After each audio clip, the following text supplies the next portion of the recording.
Mas agora falando sobre ainda o contexto de gastos públicos, agora sim do Brasil, o governo federal editou uma medida provisória que concede reajuste salarial aos servidores federais em 2025 e 2026. A proposta abrange 100% dos funcionários ativos, aposentados e pensionistas da União e terá um impacto de quase 18 bilhões aos cofres públicos no ano que vem.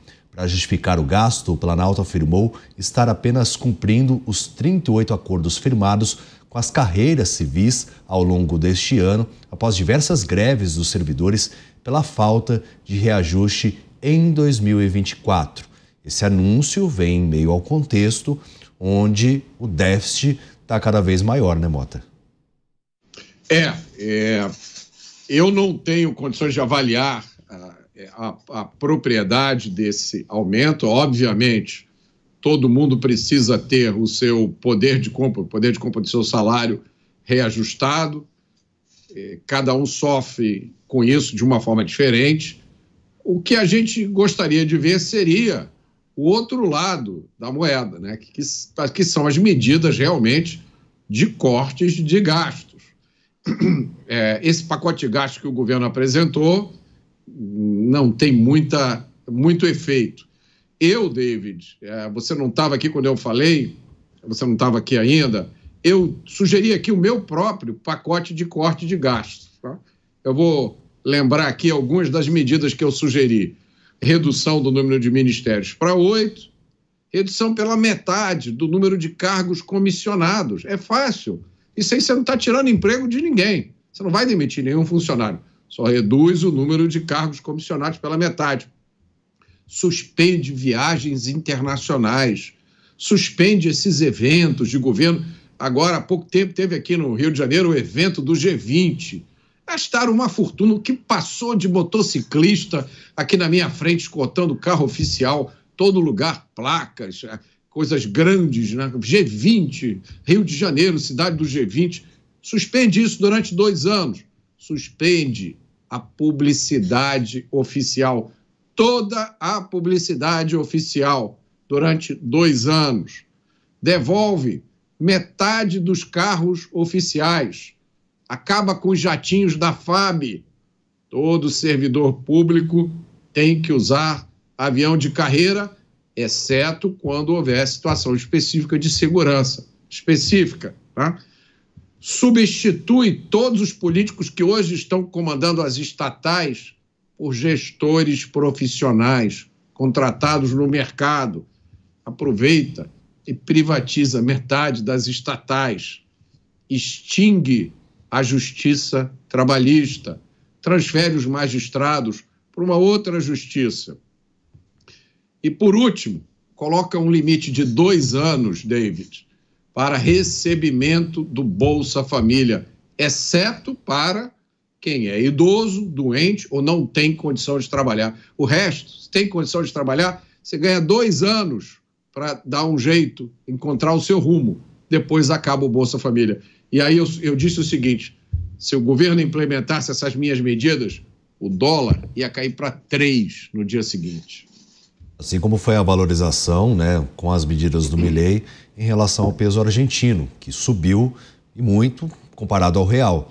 O real é uma das moedas mais valorizadas, justamente por conta da credibilidade que o governo tem diante do mercado externo, da confiança que é depositada naquele governo, né? Então, realmente, essa credibilidade ela é medida por meio desses cortes de gastos. O Brasil, assim como todas as nações, funcionam como uma espécie de empresa, onde aquela empresa que é considerada forte, que demonstra realmente que vai ter lucratividade, no caso de uma nação é o superávit, realmente a credibilidade é depositada e com isso valoriza toda a União.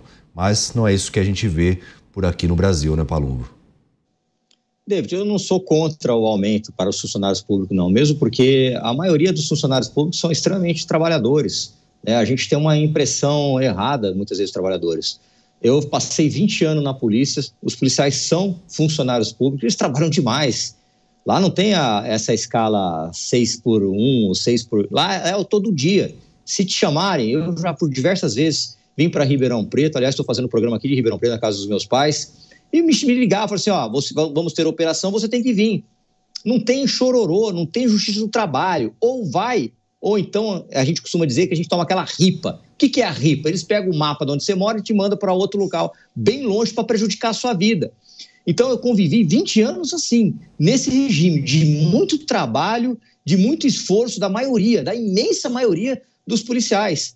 Sou casado com uma professora que sempre trabalhou muito. Meu pai foi professor da rede pública também aqui da cidade de Ribeirão Preto. E são pessoas que trabalham, merecem aumento. O que não pode acontecer é que os marajás do serviço público, do funcionalismo público, né, tem aqueles aumentos de 40%, 50%. Aí você pega um professor numa cidade na Bahia, que eu não me recordo agora qual é o nome da cidade, que recebe 20 centavos de aumento. Aí realmente é um tapa na cara da sociedade, né? Eu acho que a gente tem que fazer um aumento para todos, sim, de maneira justa, de maneira equânime, e de que todos sejam prestigiados. Aqui em São Paulo eu recebo muita reclamação de que os policiais militares, principalmente os aposentados, foram deixados de fora desse aumento que o governador Tarcísio deu. São pessoas que dedicaram a vida inteira ao trabalho público. A pessoa se aposenta e ela tem aquela expectativa de receber alguma coisa e não recebe de acordo com o que foi prometido.